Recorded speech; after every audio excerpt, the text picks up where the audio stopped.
আসসালামু আলাইকুম, আমি doctor Saiful Islam Sahib, consultant sonologist and international ultrasound specialist. আমরা বাবুটার বয়স কত? 13। 13 বছর বয়স। তো ওর আল্ট্রাসোনোগ্রাম করতেছি, ওর এদিকে দেখাও। মূলত এখানে ব্যথা, এই জায়গাটা তীব্র ব্যথা। তো আমরা আল্ট্রাসোনোগ্রামে কি পেলাম এটা একটু দেখাই।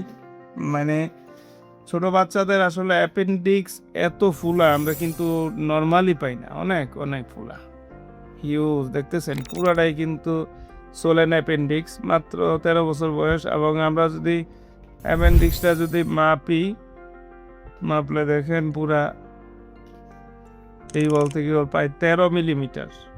6-এর উপরে গেলে অ্যাপেন্ডিসাইটিস, সেখানে 13 মিলিমিটার। আশেপাশে হাইপোকিক কালেকশনও আছে, এতটা সোলেন হয়েছে, মানে সিভিয়ার অ্যাকিউট অ্যাপেন্ডিসাইটিস, সিভিয়ার লেভেলে। এই যে পুরাটা সোলেন, এবং এটা হচ্ছে টিপ, আর এটা হচ্ছে একদম রোড গোড়াটা। তো এই খুব মেসেজ হচ্ছে যে বাচ্চাদের আলট্রাসোনোগ্রাম অনেক সময় আমরা পেট ব্যথা করলে গুরুত্ব দিই না, চিন্তা করি যে গ্যাসের সমস্যা অথবা কৃমির সমস্যা, ফার্মেসি থেকে ওষুধ খাওয়াই, লেট হয়ে যায় আসলে। যেমন এই বাচ্চাটার মানে অ্যাপেন্ডিক্সটা একদম সিভিয়ার লেভেলে ফুলে গেছে, ওয়ালগুলা পুরো হাইপুইকুইক হয়ে গেছে। তো সেই জন্য যারা বাচ্চাদের আলট্রাসোনোগ্রাম করবেন অবশ্যই কার্বিলিনিয়ার প্রোবের সাথে লিনিয়ার প্রোবটা ইউজ করতে হবে, সবার ক্ষেত্রে ইউজ করা উচিত।